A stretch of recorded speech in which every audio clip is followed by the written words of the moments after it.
Summer 1967. Pause for the cause.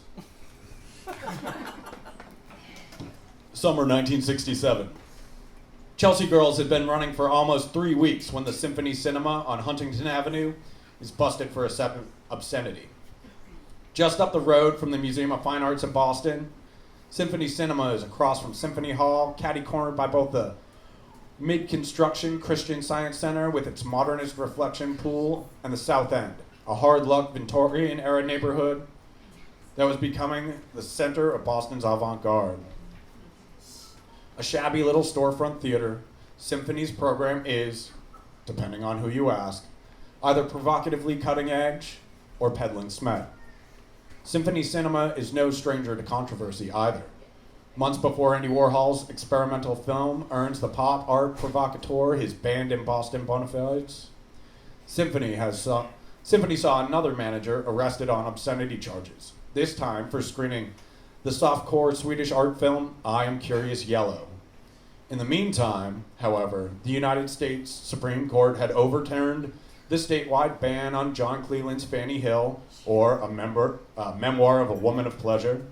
Also, the city's battle with William S. Burroughs hadn't gone the government's way, and the city censor had been unable to make his last 4 arrests stick.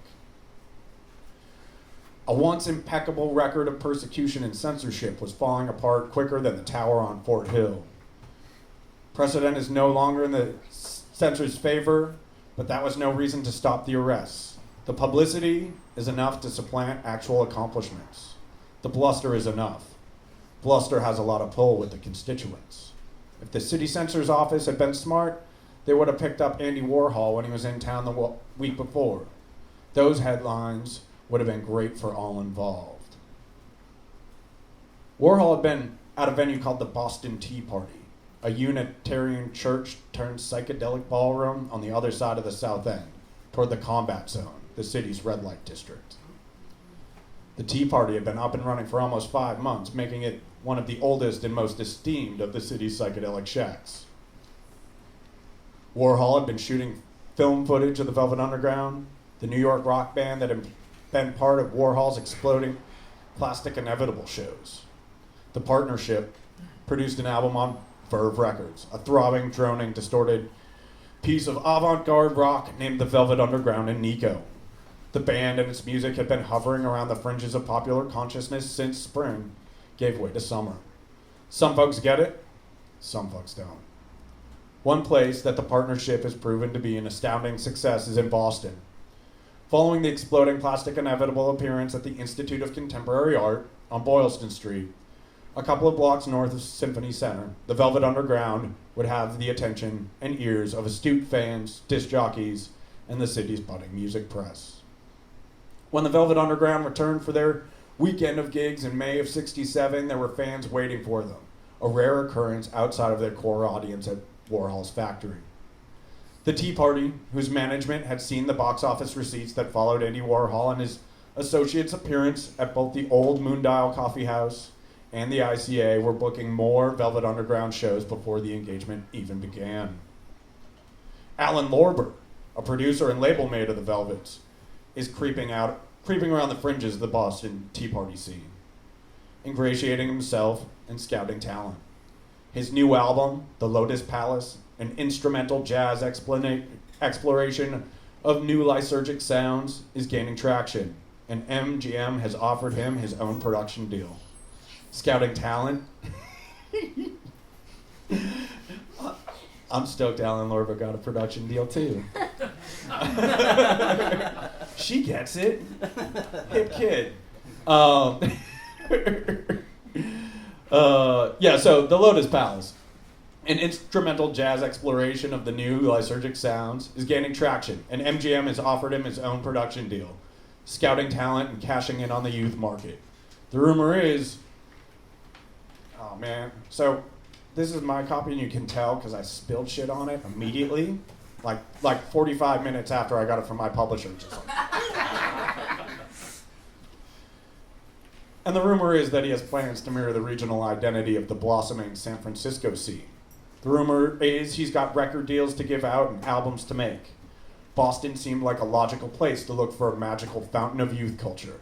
For Lorber, for his bosses at Metro Goldwyn Mayer's recording division, and for a young kid from Natick named Jonathan Richmond. Now, Natick is not in Boston.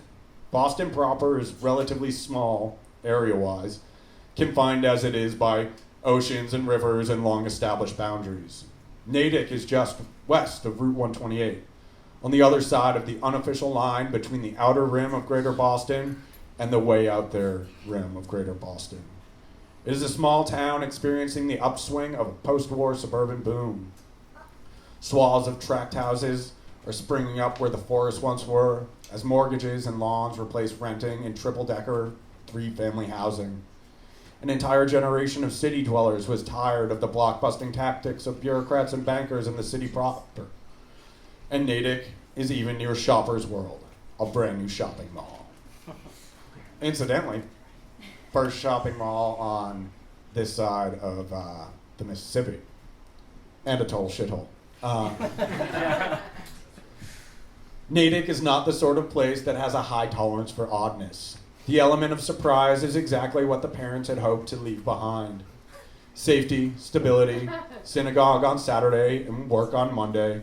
It is a place where art isn't considered sensible, where individuality is always suspect, and straying from the freshly paved path to consumerist nirvana will not be encouraged. Native is Middle America. Middle America is stultifying.